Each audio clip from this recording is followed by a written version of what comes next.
These latest headlines from ABC15 are sponsored by Lerner and Rowe Injury Attorneys. One call, that's all. I'm Faye Fredericks with your top stories from ABC15 Arizona. The Sweet James chopper up over a stretch of desert in Peoria after a serious UTV crash. This happened near 163rd Avenue and Dove Valley Road. All three people involved are adults. One of them, though, hospitalized with life-threatening injuries.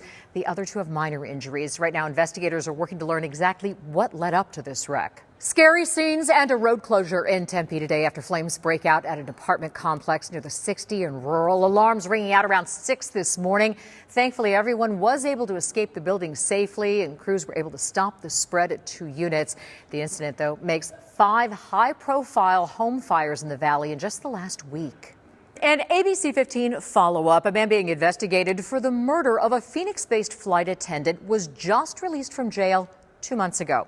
Elijah Caudill is accused of stabbing and killing Celinda Levno. We told you about her death this weekend. She was on a layover after a flight to Denver. Police believe this was part of a string of random attacks.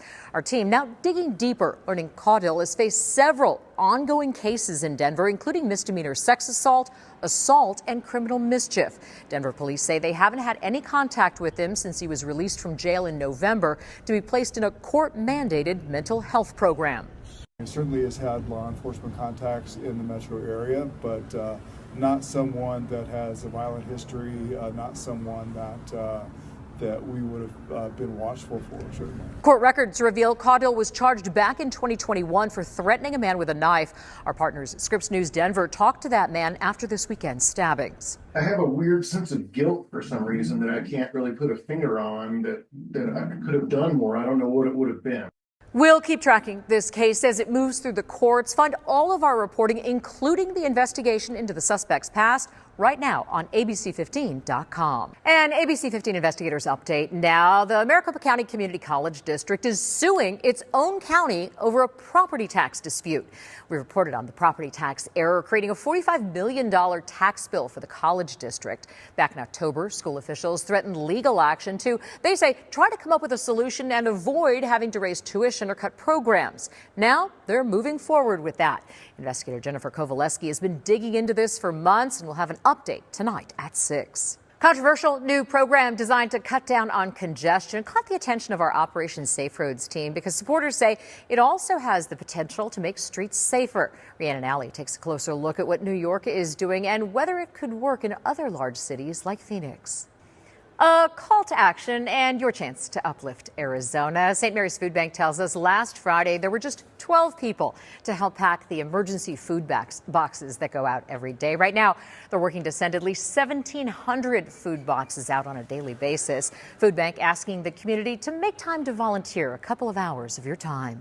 I think people need help all year round, and we forget it's not just during the holidays. And I think we should be there to help out all through the year. The shifts are 2 hours long, typically start at 9 a.m. and 1 p.m. You need to be at least 16 years old to volunteer. There is also weekend availability. Organizers say you can help pack food boxes or help pack the cars of people who receive that food directly. It's a great way to feel good and give back with your family or community group. LA Rams moving on after a dominant wildcard win over the Minnesota Vikings at State Farm Stadium last night. Cardinals organization doing everything possible to make their division rival and their fans feel at home in Glendale. After the California fires forced a late venue change, Rams will now play the Eagles in Philly Sunday. Tracking your forecast, I'm Chief Meteorologist Amber Sellens. Temperatures warming up just a little bit in the days ahead. No freeze warnings for the valley tonight. Much of the valley will be down into the upper 30s to low 40s, though, with Phoenix at 42 degrees early tomorrow morning. Temperatures dropping to 30 in Sedona and Globe. Teens and single-digit lows up across the high country. Window Rock even going down below 0 tonight. -2 in the forecast there. And we still have wind issues for northwestern Arizona with wind advisories in effect through 5 p.m. Wednesday.